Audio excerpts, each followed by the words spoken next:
sur la carrière professionnelle Mmh. et l'ambition, puisque vous dites, Nathalie, qu'à la sortie de leurs études, donc à études égales, Mmh. hommes-femmes, les hommes se surévaluent de 25%, dans le même temps, les femmes se sous-évaluent de Tout à fait. 25%.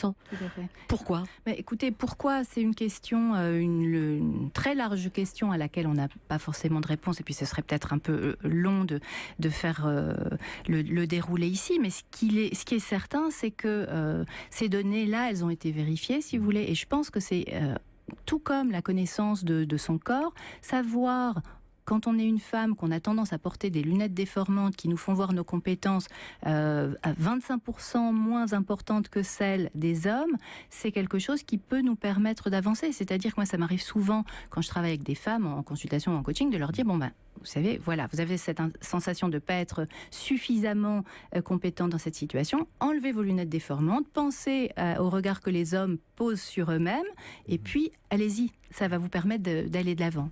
Piquez-leur un petit peu de leur estime, de leur auto-estime. Oui. Moi, je suis pas sûr que c'est dans l'interprétation que je peux en avoir. C'est juste c'est des pistes. Il n'y a pas de vérité là-dedans. Mais la manière dont je le vois, c'est qu'en fait, le côté masculin est plutôt attentif à la satisfaction des besoins des autres avant à ses besoins à elle, alors que le côté masculin est plutôt attentif à la satisfaction de ses besoins à lui d'abord.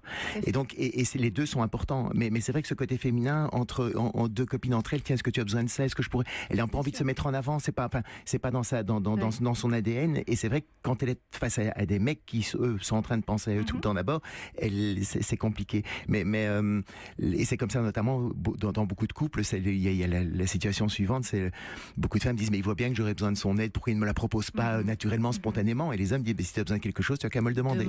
Et les femmes disent non, si je dois le demander, c'est trop tard, il faudrait que tu le vois avant sans que j'aille le demander.